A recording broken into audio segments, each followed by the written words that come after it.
So Mario Tennis Fever was a game that I was looking forward to, and honestly, it's kind of strange that I was excited for this because I didn't really like the Switch 1 Mario sports games. Like Mario Tennis Aces, I thought the drip feed of content was really lame. The golf game was fine, I guess. It was just kind of boring.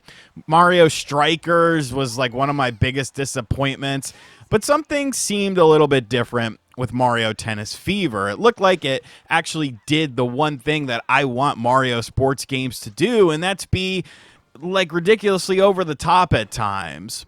You know, focus on the fun, focus on the sort of stuff that makes this game unique by having Mario in it. Now, Mario Tennis Fever has been getting lots of reviews. I think it's at like a 77 on Metacritic, so a lot of people were kind of down on the game. They were like, oh, well, you know, just kind of another mid-game for the Nintendo Switch 2. I've been playing this game quite a bit over the past couple of days, and I actually have a lot of things I want to say about it because I think my opinion on it might surprise you. And I'm just going to leave it at that as we go along throughout the video. You could kind of see where my opinion is going with this. So first off, we'll talk about the adventure mode, which is the single player component of the game, a sort of campaign going on. Mario and Luigi get turned into babies, and then they got to learn how to play tennis to save people.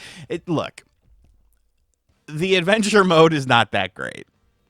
I'll go ahead and say that. Half of it is just a tutorial after you've already done a tutorial at the start of the game. And like, it's fine because they sprinkle in like little mini games and stuff like that. And there's a few small interesting things that happen in the adventure mode. And in order to unlock everything within the game when it comes to characters and stuff like that, and the different rackets, the fever rackets as they will, you do have to play through the adventure mode.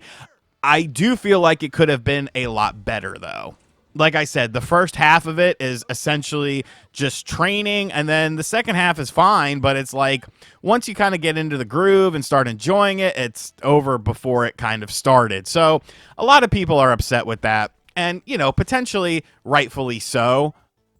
I think they kind of gave the feeling like it was going to be kind of like the original Mario sports games were that were done by Camelot on the Game Boy Color.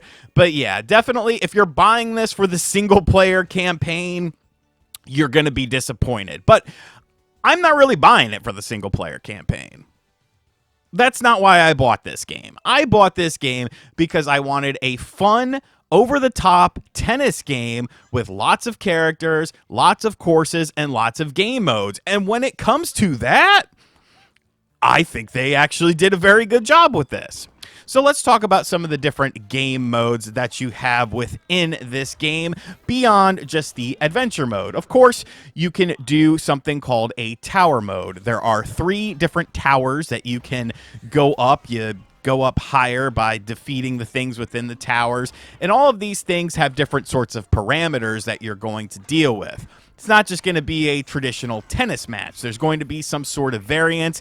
It could be a single, it could be a doubles, maybe you get a weird court, maybe you have something going on the court. It's very frantic, it's very all over the place, and it's actually pretty interesting to see what event is going to be next within the tower. Now, these towers are not randomized, and there's only 3 towers. So, you know, your mileage will vary with these towers. You'll get through them pretty quick. But I do think it is a very fun experience that you have when you're doing these towers because, it, like I said, it changes things up and it kind of keeps you on your toes and lets you learn about the game. Now, you can always do just a quick match, of course, and set your own parameters and set your own sort of stuff up.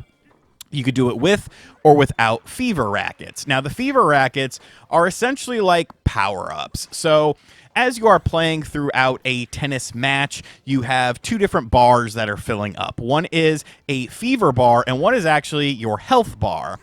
And that's kind of unique because you don't really think of a HP bar, you know, when you're playing a tennis game. But as the match goes along, your fever bar builds up, and then you can use the fever shot.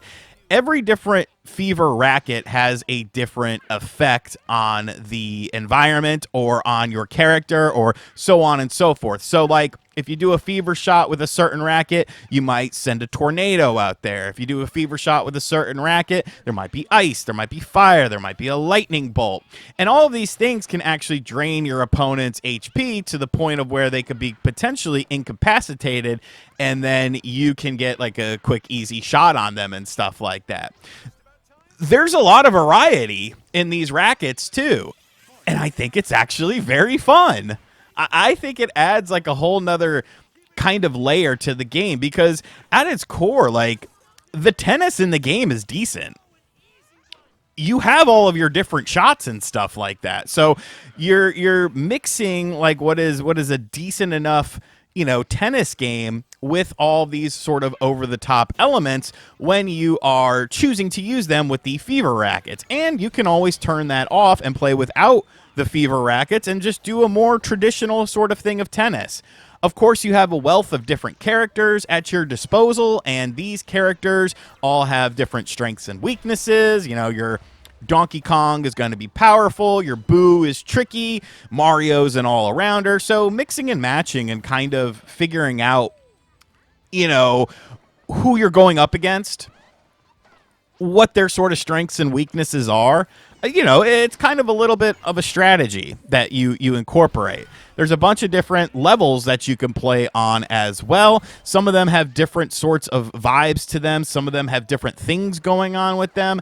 And there's a decent amount of levels, honestly. And I think that's really cool. It makes for a very fun experience, and kind of the interactiveness that you can have by, you know, putting a little fire on a level by using one of the fever rackets, I think is really cool. And then you have actually what I enjoy the most in this game, and that is the special modes and the special levels and stuff like that. Because here's where things just go to another level as far as absurdity is concerned. So you could play on a Wario pinball level or a Waluigi pinball level, and your fever shots, when you hit them, will essentially make bumpers come up in the level, and then the bumper will then knock the ball around and can also knock around your opponent or even yourself when it comes to this. Because one thing I did forget to mention is when it comes to your fever shot, it's not an automatic thing against the enemy. If you are able to volley the ball before it hits the ground, then it kind of turns around until it lands on somebody's side. So if you manage to volley the fever shot back to your opponent and they don't hit it before it hits the ground, then that effect will hit them. So yet another layer of strategy with that. But going back to the special courts, I really like these. You know, there's one that has a Wonder Flower. It's a Wonder Flower level. And that stupid little bastard Wonder Flower just talks to you the whole time, which is kind of annoying. He also does the same thing in tournament mode. If you're just doing like a tournament mode, which is another thing you have to play through in order to unlock all of the characters, he's commentating. And it's like, shut up. Like, do people really like the Wonder Flower? Like, I genuinely wonder that, no pun intended. But I love the special levels. I think those are so much fun. The special courses are so much fun, especially when you incorporate, you know, fever shots into them. There are 5 different special courses, I believe it was 4 or 5. I'm going off the top of my head here, but definitely very enjoyable. Definitely a lot of fun. And then you have a whole online component to this game. Now, I will say there is one thing I think they did mess up on, and that's the game share thing. You could do local game share, but you can't do online game share. And to me, that's kind of stupid. Because I feel like game share would have helped this game, and I'll explain why in just a minute. But there are 2 different types of online. There is standard online, where you can do whatever, you know, play with whoever, set up your own rooms, set up your own lobbies and stuff like that, have different parameters going on, have different people come in. You could put like a code on it. So if you only want, you know, your friends to be able to join or something like that, they can do that. You know, standard stuff, but, you know, decent enough. And then there's ranked. There's ranked single fever racket, single no fever racket, doubles fever racket, doubles no fever racket. Now, the rank stuff is cool. You know, at the end of a match, you'll get a ranking. If you win, you go up. If you lose, you go down. And then they'll pitch you against people that are closer to your ranking.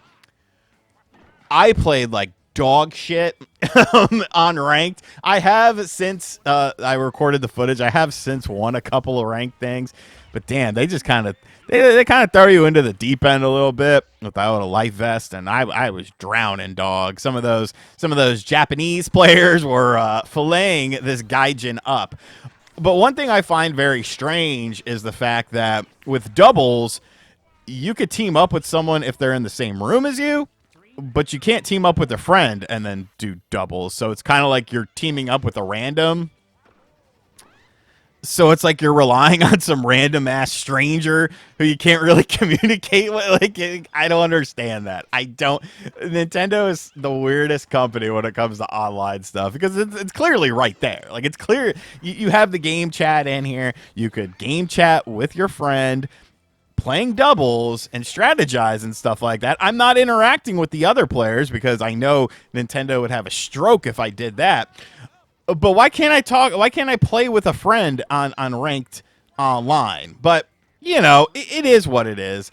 There's also a mode where you could do gyro controls and stuff like that should you want to subject yourself to that. But the online honestly works pretty good. You know, I've played several matches online, both ranked and unranked, and singles and doubles and fever and no fever, and I didn't have any hiccups or anything like that with it. And I go back to the game share comment because I feel like there's a lot of people that are going to be hesitant on this game. It's a $70 Mario sports game. We were paying $60 for Mario sports games, and it was a drip feed of content with these games. And it wasn't over the top, really. It wasn't really fun for, at least for me. But this game, I don't know. I think it's actually good. You know, I think it might be a little bit better to me than what the Metacritic says. Do I think it's like a 9 or a 10 game? No. But, you know, 8 to 8.5 area if I were to score things, which you guys know I don't. But I would place it around there because here's something that's going to get me in trouble. But I'm going to say it. And I don't really care if it gets me in trouble. I don't really care if people get mad at me. What else is new? Tell me something I don't know. I think Mario Tennis Fever is a much more enjoyable, robust, fun, and longevity-based game with a higher replay value than Kirby Air Riders and Metroid Prime 4 combined. Kirby Air Riders should not have been $70. Metroid Prime 4 probably shouldn't have been $70 either. Obviously, I wasn't a huge fan of Kirby Air Riders. I could understand why people like it, but there's way more content in this game than Kirby Air Riders. Metroid Prime 4 took me 13 hours to beat. That's it. One and done. This game has online. This game has a good component of multiplayer. Yeah, the single-player adventure kind of sucks. I mean, that's clear as day. But I'm playing a Mario sports game primarily for the fun. It's a game that, you know, somebody comes over to your house, they can pick up and play it. You got kids, you got roommates, you got, you know, this, that, or the other. You got friends coming over. It's a game that you could play with your friends or you could play with your friends online. I don't know. You know, I honestly expected to feel, I honestly expected to be like, oh, no, it's not worth it. I can't believe this, blah, blah, blah. But you got to remember, people, I pay $70 to buy NBA 2K every year. And I don't do the my player stuff or the my career shit. I'm just playing the standard basketball with the current rosters because that's what I want. I think if this would have been $60, nobody would have complained about it. And I think it would have been a much higher Metacritic score. But as it stands now, I mean, just look at the footage. If this looks fun to you, if this looks like a game you could play, you know, you would like to play it online, you would like to play it with your friends locally, whatever the case may be.